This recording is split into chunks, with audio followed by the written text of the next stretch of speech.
Hi guys, it's Blackie. Alright, today we're going to do a DIY. We're going to talk about a DIY.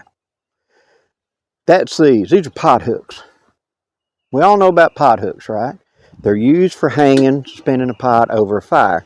Now usually I'd have bank line hooked to this to go up, and I've showed that in an earlier video on do your own stuff about how to do that with offset loops.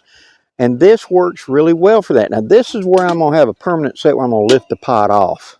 Okay? Something like a big Dutch or something like that. I'd want a big hook like that. This is more of an improvised one I'd come up on the thing. Now all it is a straight stick. Now this was a piece of Yopon. And Yopon is my favorite thing. That or sparkleberry, which we call tool wood down here, because they are, you know, they are hard when they dry. When you cut them, they're fairly easy to carve. But once you let it dry, it's a piece of rock. You know, and so it dulls knives to carve on it then. So carve it when it's green and then have it for quite a long time. It resists rot. But hanging it up. Now as you can see there's that pot hook notch. That pot hook notch, I can invert it like this and hang a pot to hang where I'm going across a crossbar, like a limb or something like that, see? Pretty easy. There's other things I can do. But this has other uses, other than this obvious being a pot hook.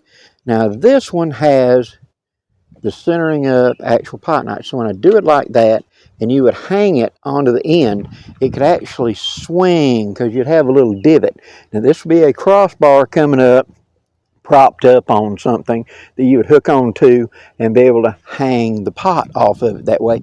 And it would self-center, so if the wind blows it or whatever, it wouldn't fall off easy. Classic thing. But once you're not using these for a pot hook, it also can become a gear hook. So let me show you that. First thing you're going to need is just a Bushcraft zip tie. Now, I go up to a tree, I take my Bushcraft zip tie, throw it around, come back around, and I'm simply going to use it as a Bushcraft zip tie. A quick, easy line to put up on the tree, just like that. Now before I cinch it down, what I'm going to do is I'm going to take that pot hook. I've kind of flattened it on the back right there a little bit. I'm going to stick it under there and put it in that notch just like that. Now whenever I pull it tight, it'll hang on the tree. See? And now I got someplace I can hang up a haversack or something else. A quick hanging hook in gear. This is great to put on the tree. You know, when I'm on a hammock, the foot where I come off, where my feet's going to go, that becomes my utility end. That's where I hang my rucksack, my stuff like that. And so being able to take this and hook it underneath the line that's hanging in holding my Nighthawk rucksack right here means it becomes an easy on and off gear holder. I can just walk up and be able to hook it onto it. Not have to tie knots or nothing and hold it in place. That other one that I did earlier that's got this can do the same thing. I can hook up under into that notch just like that and hook on the other side of the tree or whatever. This is a gnarly pine, but hook to it to again have a place I can quick and easily hang that.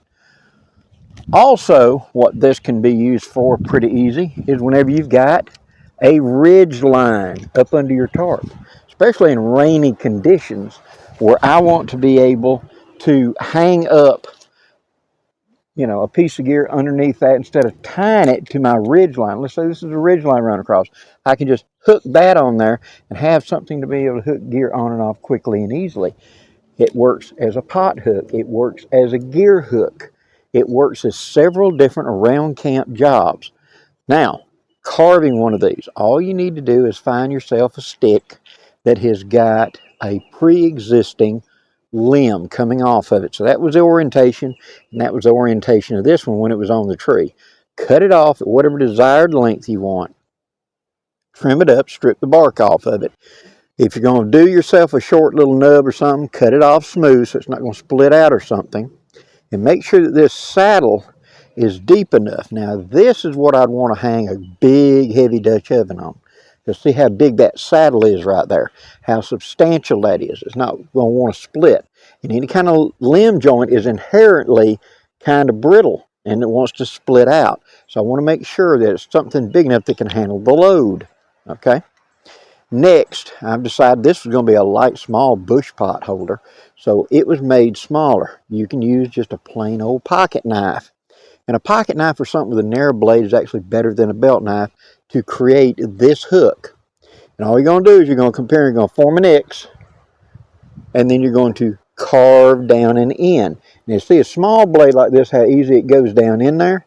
And you can do it with a big blade, but the small blade is better. And that's one of the reasons to carry a pocket knife. But as you can see, and this is just a classic pot hook notch, but a small pocket knife will be perfect for trimming down in here and doing that. Now, if it's going to be also used as a gear notch, flatten off the back of it a little bit so it's not as round back there where it's going to contact the tree. And that'll make it lay flat against the tree and not want to roll left or right as a gear carrier. So, one simple task of making such a simple device, multiple uses. Now, how about I want to reach way down. I'm on a high bank, and I want to reach down 8 or 9 feet to the water because I need to refill a water bag or a water jug or something like that, right? Taking a long stick with a notch in it like this that I can hook the pot on and tie the pot into that notch. So it's not just tied to a straight stick, that might pull out.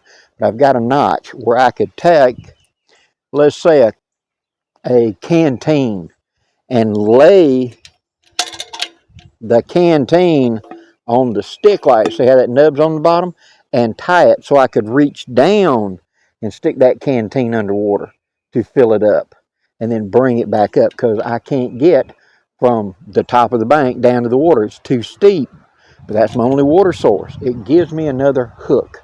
This is one of those multi-tools that once you learn how to do the basic concept, you'll see its multiple uses. If I lengthen this stick out 8 or 10 feet, it's something I can reach down in a hole and retrieve something.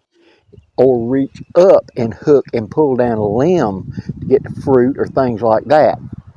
See? I can use it for pot hangers. I can use it for retrieval tools. I could use it as a digging stick on the long end, and then on this end make it wide and heavy. Instead of it being small and thick, make it like 2 inches. And this little nub right here, cut it off at a sharp angle, so when I turn the stick around, it's like a hoe. So this end is sharp, making it, let's say 3 foot long. I would dig with this end and then turn around and use that hook on that end to get the dirt out of the hole. A digging stick. It's all the same thing. It's just how you scale it up or down. So, get out there and make yourself a simple pot hook. Understand how it's made, understand how to scale it up, scale it down. It's got 101 uses in camp. Hope you've enjoyed this, guys. If you have, please hit that like, share, and subscribe. I'd really appreciate it. And there'll be more videos coming up soon. Till next time, guys, I'm Blackie wishing you safe journeys.